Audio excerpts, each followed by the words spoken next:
थोडंसं आमच्या काही इतर अडचणी आहेत, राजकीय नाहीत. मी स्वतः हजर राहतो अनेकदा उद्योजींच्या वतीनं, पण तुम्हाला माहिती आहे थोडं प्रकृतीचं कारण आहे आणि ते दिल्लीमध्ये जी हीट वेव्ह आहे, डॉक्टरांची भूमिका आहे की त्यांनी मी जाऊ नये. उद्धवजी वेगळ्या कामात गुंतलेले आहेत, आदित्यजी त्याच कामात गुंतलेले आहेत. पण आम्ही स्वतःहून संपर्क साधला जेव्हा चर्चा की बाबा आम्ही इथून व्हर्च्युअली आपल्यात सहभागी होऊ आणि संपूर्ण मीटिंग चालू असेपर्यंत आम्ही आपल्याबरोबर व्हर्च्युअली राहू. आता व्यवस्था झालेली आहे या सगळ्या गोष्टीची, तर आम्ही करतो. आजची मीटिंग बैठक ही महत्त्वाची आहे.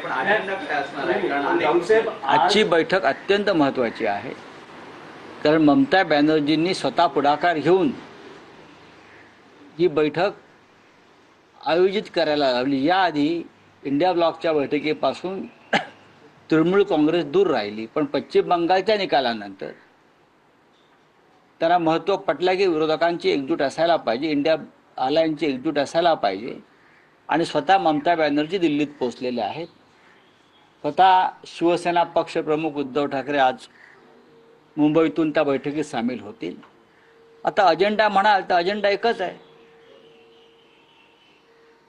की या देशावर जे एक लादलेलं सरकार आहे, भ्रष्ट मार्गाने आलेलं, वाम मार्गाने आलेलं, चोऱ्या दरोडे टाकून आलेलं, मतांची हेराफेरी करून आलेलं हे सरकार हटवणं आणि देशाला आणि देशाच्या जनतेला मोकळा श्वास घेण्याची संधी उपलब्ध करून देणं हा अजेंडा आहे. नाही पण गावसाहेब, इंडिया आघाडी आता विखुरलेली आहे. अजिबात नाही. डीएमके नाही सोबत आप उपस्थित राहील की नाही शक्यता कमी आहे. अनेक छोटे मोठे पक्ष उपस्थित राहतील की नाही याची शक्यता कमी आहे. तर मग भाजपला सत्तेतून खाली खेचणार कसं जर विरोधी पक्षाची एकजूट दिसत नसेल तर?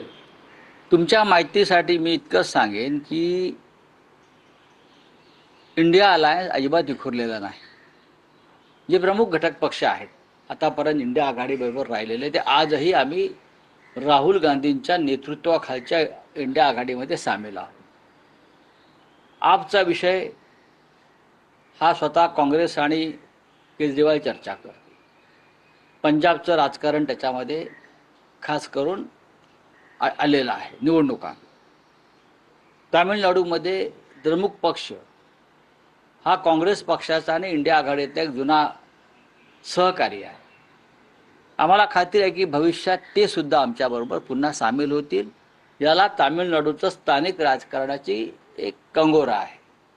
बाकी शिवसेना आहे, समाजवादी पार्टी आहे, इतर सगळे जे प्रमुख पक्ष आहेत, तृणमूल काँग्रेस आहे, हे सगळे त्या बैठकीमध्ये उपस्थित आहेत. डावे पक्ष आहे.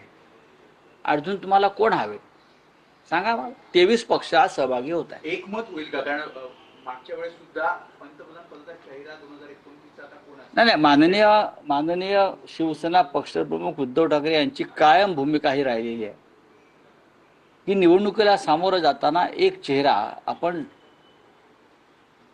समोर आणला पाहिजे की हे आमचे नेते आहेत, हे आमचे प्रधानमंत्री आहेत, हे आमचे मुख्यमंत्री आहेत. पण महाविकास आघाडीचा जेव्हा निवडणुकीला सामोरे गेली तेव्हाही हा चेहरा जाहीर करायला आणि सांगायला आपण उशीर लावला, त्याचाही आपल्याला फटका बसला. आणि 2019 साली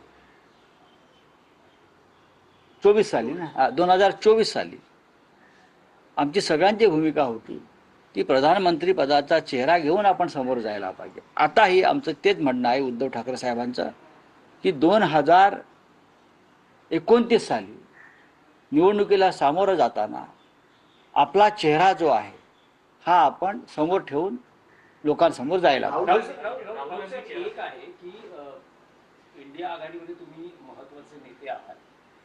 तुम्ही काही असं सुचवू इच्छिता का की समजा जर विरोधकांची एकजूट हवी असेल तर काही नवे मित्रपक्षही जोडले जातात?